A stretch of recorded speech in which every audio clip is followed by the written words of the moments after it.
ഇപ്പോഴാണ് അസ്മയുടെ കബറടക്കം ജസ്റ്റ് കഴിഞ്ഞതേ ഉള്ളൂ. വലിയ വേദനയിലാണ് ആ കുടുംബം, നമുക്കറിയാം.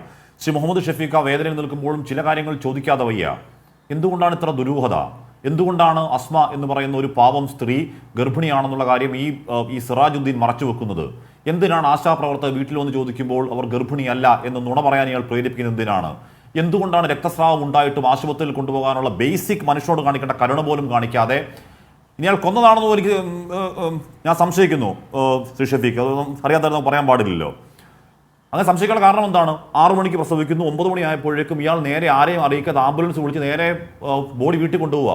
പിഞ്ചു കുഞ്ഞ് ആംബുലൻസിലുണ്ട്. പിഞ്ചു കുഞ്ഞിനെ പോലും ആശുപത്രിയിൽ അറിയാൻ കഴിയാത്ത അത്ര ബുദ്ധിയില്ലാത്ത ആളൊന്നും അല്ലല്ലോ ഈ പറഞ്ഞ സിറാജുദ്ദീൻ. ഈ പറഞ്ഞ ദുരൂഹതകൾക്ക് ആര് മറുപടി പറയും? നിങ്ങൾ ഇയാൾ നിയമത്തിന്റെ മുന്നിൽ നിന്ന് ഈ സിറാജുദ്ദീൻ എന്ന് പറയുന്ന ഈ മനുഷ്യൻ മറുപടി പറഞ്ഞേ പറ്റൂ എന്നാവശ്യപ്പെടുന്നില്ലേ ശ്രീ മുഹമ്മദ് ഷഫീഖ്? തീർച്ചയായിട്ടും ഞങ്ങൾ ബന്ധുക്കളും നാട്ടുകാരും എല്ലാവരും ആവശ്യപ്പെടുന്ന ഒരു കാര്യം തന്നെയാണത്. ഈ സിറാജ് എന്ന് പറയുന്ന വ്യക്തി ശരിക്കും പറഞ്ഞാൽ ഒരു ആത്മീയ വ്യാപാരം നടത്തുന്ന ഒരു മനുഷ്യനാണ്. അഥവാ ജനങ്ങളെ വിഡ്ഢിയാക്കുന്ന ഒരു സിറ്റുവേഷനാണ് അദ്ദേഹത്തിനുള്ളത്. അവർ അക്യുപങ്ക്ചർ ചികിത്സ പഠിച്ചു എന്ന് അവർ അവകാശപ്പെടുന്നുണ്ട് ഈ സിറാജുദ്ദീൻ. പക്ഷേ എത്രത്തോളം അദ്ദേഹം പ്രാക്ടിക്കലായിട്ട് അത് ചെയ്ത് നോക്കിയിട്ടോ എങ്ങനെയാണോ എന്നൊന്നും നമുക്കറിയില്ല.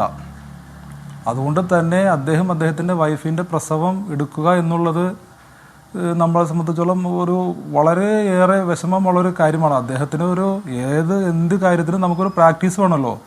മുന്നേ 2 പ്രാവശ്യം അദ്ദേഹം ഇതുപോലെ പ്രസവം എടുത്തിട്ടുണ്ടെന്ന് അവകാശപ്പെടുന്നുണ്ടെങ്കിൽ തന്നെയും അന്ന് അദ്ദേഹത്തിന് സഹായികളുണ്ടായിരുന്നു എന്നാണ് ഞങ്ങൾക്ക് അറിയാൻ കഴിഞ്ഞത്.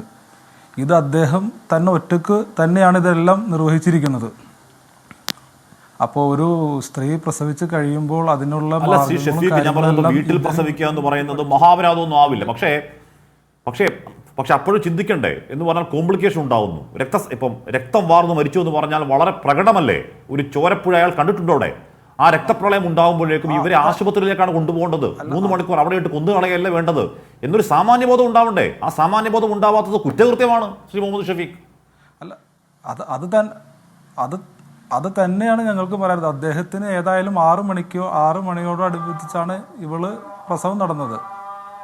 അതിനുശേഷം ഇങ്ങനെ ഒരു പ്രശ്നം ഉണ്ടായപ്പോൾ എങ്ങനെയാണെങ്കിലും അദ്ദേഹത്തിന് ഹോസ്പിറ്റലിൽ ആക്കാനുള്ള ഒരുപാട് ടൈം ഉണ്ടായിരുന്നു. ഇപ്പോൾ പോസ്റ്റ്മോർട്ടം റിപ്പോർട്ടിൽ ഫസ്റ്റത്തെ നമുക്ക് കിട്ടിയ അറിവനുസരിച്ച് ബ്ലീഡിംഗ് ആണ് മരണകാരണം. അദ്ദേഹം ആ തക്ക സമയത്ത് ഹോസ്പിറ്റലിൽ ആക്കിയിരുന്നെങ്കിൽ ഇന്ന് ഞങ്ങളുടെ പെങ്ങൾ ജീവിച്ചിരുന്നേനെ, ഞങ്ങളുടെ കൂടെ സന്തോഷത്തോടെ ജീവിച്ചിരുന്നേനെ.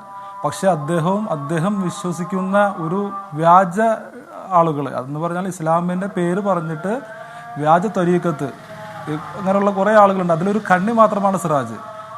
അവൻ്റെ ഈ ബിസിനസ് കൂട്ടാൻ വേണ്ടിയിട്ട് സ്വന്തം ഭാര്യയിൽ ഒരു പരീക്ഷണം നടത്തിയതായിട്ടാണ് ഞങ്ങൾക്ക് പറയാൻ പറ്റുകയുള്ളൂ. ഒരു മനുഷ്യനും ചെയ്യാത്തൊരു പ്രവൃത്തികളൊക്കെയാണ് അവൻ്റെ ഭാഗത്തുള്ളത്. ഈ ശരിക്കും അവർ വെളുപ്പിന് ഈ അസ്മയുടെ വീട്ടിലേക്ക് ഈ ബോഡിയുമായി വരുമ്പോൾ ആ ചോര കുഞ്ഞിൻ്റെ മേത്ത് ചോര വരെ ഇരിപ്പുണ്ട്. ഞങ്ങൾ നേരിട്ട് കണ്ട ആളാണ് ഞാൻ. എന്നിട്ടും ആ കുഞ്ഞിനെ ഹോസ്പിറ്റലിലാക്കിയ കാര്യം ചോദിച്ചപ്പോൾ നമ്മളോട് തർക്കിച്ചാണ് പറയുന്നത്. എൻ്റെ ഭാര്യയാണ്, അവൻ്റെ അവകാശം മാത്രമുള്ള രീതിയിലാണ് പറഞ്ഞത്. അപ്പം നമുക്ക് ആർക്കാണെങ്കിലും ഈ ഇങ്ങനെയുള്ളൊരു സിറ്റുവേഷനിൽ ഒരു ചോര കുഞ്ഞിനെ നമ്മൾ ആരുടെ ആണെങ്കിലും കടമയാണല്ലോ ഹോസ്പിറ്റലിലാക്കല്ലേ. അതുപോലെ തന്നെ അവൻ്റെ കൂടെ ഒരു 3-4 പേരും ഉണ്ടായിരുന്നു. ആരും അതിനെ തുനിഞ്ഞില്ല എന്നുള്ളത് തന്നെയാണ്. അത് നമുക്ക് വളരെയേറെ വിഷമം ഉണ്ടാക്കുന്നതാണ്. ഇപ്പം കുഞ്ഞ് ഓൾറെഡി ഹോസ്പിറ്റലിലാണ് അഡ്മിറ്റായൊക്കെ കാണാൻ. ശരി, ഞാൻ അങ്ങനെയൊക്കെ എത്താൻ മോഹിച്ചു. എൻ്റെ ഭാര്യയാണ്, എൻ്റെ ഭാര്യയ്ക്ക് മുകളിലേക്ക് എല്ലാ അധികാരവും ഉണ്ട്. എൻ്റെ ഭാര്യ പ്രസവിക്കും, ചിലപ്പോൾ എൻ്റെ ഭാര്യ ഞാൻ കൊല്ലും, അല്ലെങ്കിൽ എൻ്റെ ഭാര്യ പ്രസവത്തിൽ മരിച്ചു, നിങ്ങളാരാ ചോദിക്കാൻ എന്നൊരു ബോധമുണ്ട്. ആ ബോധത്തിനുള്ള പരിഹാരം നിയമപരമായ പരിഹാരമല്ല. ആ ബോധത്തിനുള്ള പരിഹാരം നമുക്ക് ഈ ഒരു ചാനൽ ചർച്ചയിൽ പറയാൻ പറ്റുന്നതുമല്ല. ഞാൻ എത്താം.